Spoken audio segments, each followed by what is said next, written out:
going on, guys? Welcome back to the channel. You know who it is by now, Jimothy. So ladies and gents, it's been such a while since I spoke to you guys. Managed to make it to locals today, and I actually managed to top locals, which was a refreshing experience. I did get the buy round one, but I played against a Rika Sun Avalon deck. I also played against Gishki Sprite as well as Kashtira in the final, and I managed to take all games. Well, not all games, I managed to win 2-1 both times. So very strong deck, and I'm very happy with the way the deck performed. It does have a lot of options to go second, as well as a lot of room for tech cards. And I know some other content creators have mentioned Mathmech as a very strong rogue option, and I do agree with that, ladies and gents. So all in all, very pleased with locals. I also managed to pull an OT Fenrir. So in the last 2 weeks, I've literally pulled 2 ultimate rare cards, which is nice to see anyway. But I'm gonna leave you guys with a deck profile, talk you through my choices and my obviously my ratios and that kind of stuff, and hopefully you enjoy. So I will catch you on the next one, ladies and gents. Peace. Okay, ladies and gents, so here is the list that I took to my most recent locals, and this was the spoils of war, ladies and gents. Ultimate rare Kashtira Fenrir. I've been on a bit of a streak with regards to pulling the ultimate rares. This is like the second one in like 2 or 3 weeks, like I mentioned earlier. But yeah, it's a nice feeling, so it is what it is. This is going in a binder, by the way, so yeah. Anyway, getting onto the list, starting us off, ladies and gents, we've got triple Mathmech circular. This is obviously the heart and soul of the deck. This facilitates all your plays and gets you so far without a normal summon.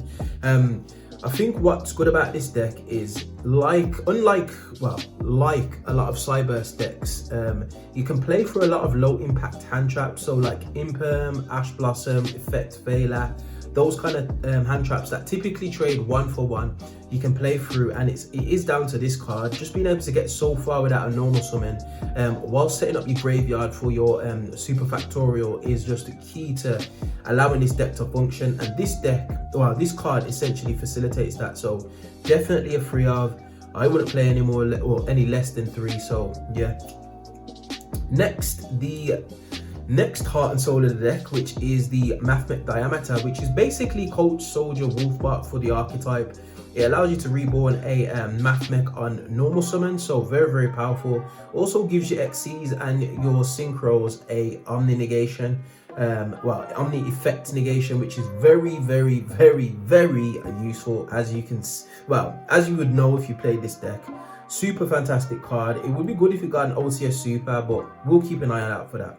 Next, I played double Sigma. This is your target to send off your circular.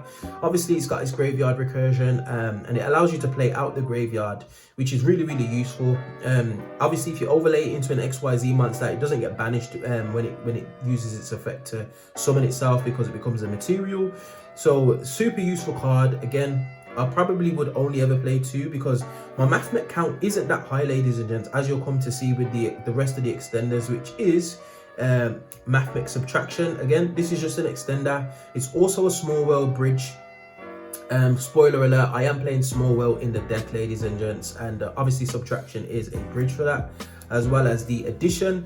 At one stage I was playing this as a 3 of, but I decided to just cut it just because I wanted to put an extra effect veiler into the deck. So yeah, I decided to go for the 2, and to be honest, I didn't actually miss it that much. My notion behind playing 3 was I wanted to use it off small world, but I found out that the 2 just works fine. You kill your opponent so quickly, access code OTK for days, update jammer, all that beautiful good stuff. So yeah. Next, the common card, which is just skyrocketing in price, which is the Parallel Exceed. This just again facilitates playing through low impact hand traps. And I'll be honest, ladies and gents, once you get so far to your combo, in fact, once you get the circular search for the super factorial off your like second summon, it doesn't really matter if you do get Nibiru'd in terms of being able to play the next turn, because you can still set up a board, you can still do a few things, but the Parallel Exceed definitely helps you to go into a few obviously your XYZ monsters. It is also a small world bridge because it bridges into this card Lava Golem, which is searchable via Parallel Exceed, which is really weird. You can obviously Reveal Parallel Exceed if you've got this in hand. Reveal a Mathmech monster that's a fire type, so either your addition or your subtraction, and then search Lava Golem. And I found myself doing that a couple of times going second. It just out to board. It's just so crazy. You do need to bear in mind that you need a few extenders to be able to play, because essentially you're going to be playing without your normal summon. But with circular in the deck, with addition, with subtraction, it's very, very easy to do so. So yeah, definitely a nice card in the deck. And I actually used this on one of my opponents, and he was like, it's so frustrating to just see that card just turn up and just like nuke his board basically just by tributing and everything off. So very, very useful card. Onto the hand traps. Triple Ash Blossom. Again, this is another bridge for Small World, as well as just being a good card because, you know, Branded Fusion is a card. Triple Nibiru. This is for the Kashtira matchup. Also a Small World bridge. Allows you to just go into one of your Mathmechs. Ideally circular or even your diameter, because the diameters are light. And the other bridge for Small World, which is Effect Veiler. As well as being a nice hand trap. I was playing it at 1 because I only wanted to use it as a Small World bridge, but I decided to put the second one in and take out an addition just to be able to draw off Heat Soul, because Heat Soul was a last minute addition. I wasn't initially playing him, but if you do get Nibiru for whatever reason, you can kind of find your way into Heat Soul if you've got the correct extenders in hand, which more times than not you can actually just search, whether that be through Small World or Silent Mining. So that is it for the monsters, ladies and gents. I feel like the monster count's very correct. I don't feel like you need any more of the Mathmech monsters, but feel free to kind of like mess about with ratios. Onto the spells and traps, starting with the one Mathmech equation. Simply, it is a searchable monster reborn that you typically search off your Allen version or even off your circular, depending on where you are in the game. If your opponent knows that you're searching this, he's probably going to telegraph that you've got the trap in hand, especially if you're going first. But nonetheless, it's a monster reborn, can help recover from Nibiru, can push for OTKs. Just yeah, all round solid card. Next, I decided to go with the triple Small World, and that's mainly because I decided to only play double Silent Mining. Now, I like Small World better than Silent Mining. I'm not gonna lie, ladies and gents. You do neg 1 to get the card that you're looking for, but so do you on Silent Mining as well. And just not being able to activate Silent Mining because of a Rise Heart is a horrible feeling, which is something that I found out playing in the OTS tournament. I didn't realize it was activation cost to be able to send a card from your hand to the graveyard. And obviously, if a Rise Heart's unfilled, that card is not going to the graveyard, so you can't actually typically activate Silent Mining. So that's why I decided to bump it down. In a different format, probably without the Macros Cosmos effect, I'd definitely play another Silent Mining, but I just felt like Small World was a little bit better. Yes, it does still trigger Kashtira or Rise Heart, but at least you'll be able to search the card that you're looking for. So yeah, that's why I went with that. Next, we got double triple tactics talent. I have got the third in the side. This is just, yeah, talents is talents, crazy card. And the next for the crazy one-offs, one Core by the Grave, one Monster Reborn, as well as one Harpy's Feather Duster. Back row is everywhere, ladies and gents, whether that be Trap Tricks, Labyrinth, or even Kashtira to a certain extent. They normally have Birth, sometimes the Field Spell, and they can even set a like Big Bang as well. So yeah, definitely a worthwhile running some kind of main deck removal for spell and trap cards. So yeah, and that's it for the spells. Onto the traps, ladies and gents. Now, we're not playing too many traps. We're playing one Mathmech Super Factorial. I was playing this at 2, but I've realized if you just play efficiently, you only realistically need the 1. You can dwindle your opponent out of so many resources. The non-targeting send, as well as the Omni negation that this card provides, is just absolutely crazy. So definitely a power card. This is what you're going to try and set up going first. And like I said, typically by your second summon, if nothing gets negated, you've searched this. If not, then you're grabbing it off your Allen version. So yeah, very, very powerful card. Also played triple Infinite Impermanence. Again, Impermanence is just a good card, ladies and gents. Like, what can you say about this card? Yeah, just effect negation. As well as the main deck Evenly Matched. This card is everywhere. Literally everywhere, ladies and gents. Now, when I go first, I just expect to get evenly matched, and typically what I do is set up the obviously the Super Factorial. Obviously my opponent's just going to blow the evenly match and miss out on a battle phase, which is a bit of a plus for me because it means that I've got a monster on field typically, depending if they've removed it or not. But you're gonna see evenly matched, ladies and gents. So you need to either prepare to be evenly or have a counter for it, basically. But definitely a blowout and a nice inclusion in the deck. And probably just gonna main this for the foreseeable because of the way that the format is at the moment. This just clears boards and it allows you to play. So definitely worth considering maining it if you're not already.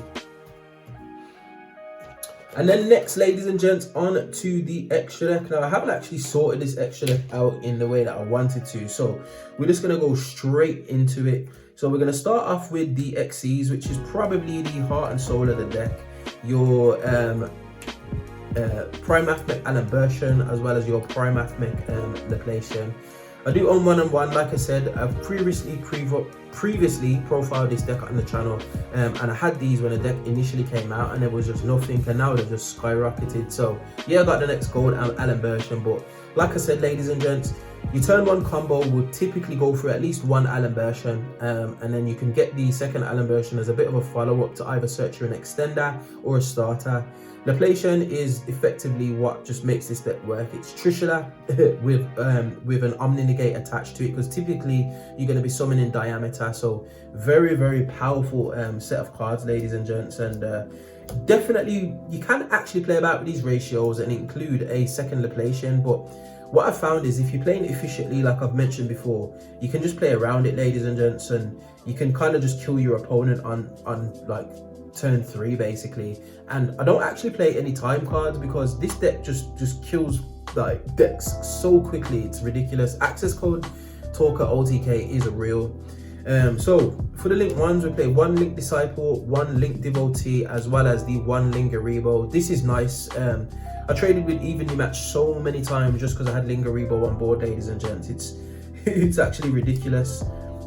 For the Link 2s, I was playing 1 IP Masquerena, 1 Update Jammer, as well as the 1 Cyburst Wicked. Now, what I will say is the Update Jammer, the Cyburst Wicked IP Masquerena combo that you can typically end on to be able to go into Appaloosa on your opponent's turn is a little bit fragile, especially with branded in the format, because it's just an easy super poly target and you've basically lost one of your main forms of interruption. So definitely worth considering whether or not you want to play. I still play mainly because I'll go into the Link Force. I like to go into either Appaloosa or Mech Knight Crusadia Avramax. Now, Kashtira typically have a hard time out in the Avramax just because of its targeting protection.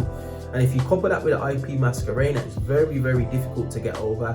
So definitely worth considering, ladies and gents. Avramax is definitely a difficult thing for the Kashtira board to just kind of break. Next, we played 1 Decode Talker Heat Soul. This is like the backup option, ladies and gents, just to be able to kind of like keep playing. The 1 Splash Mage, which just obviously facilitates an OTK. Splash Mage into like a level 4 or lower Cyburst, as well as having an extender to then be able to go into your Update Jammer is just a lovely feeling, because you're going to slap down this big daddy on top of it. Access Code Talker. I was also playing the 1 Transcode, obviously, but Access Code Talker just ends the game. As soon as your opponent sees that you go into this line and have got no response, they just scoop it up. Literally, I think I played like 3 or 4 games and all my matches were over within about 27 minutes, which was absolutely crazy.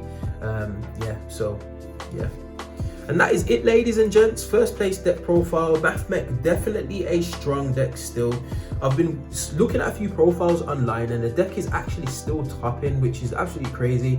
Obviously, the loosening of the inclusion of the Bestials in most people's side decks or even main decks has meant that the deck can kind of flourish a little bit more, because this deck will get crumpled by Bestials, which is a reason why it kind of fell off a little bit. But with less people on the branded and less people playing Bestials, it's definitely seen a resurgence, and it can really, really do some nasty things, especially with the non-targeting send.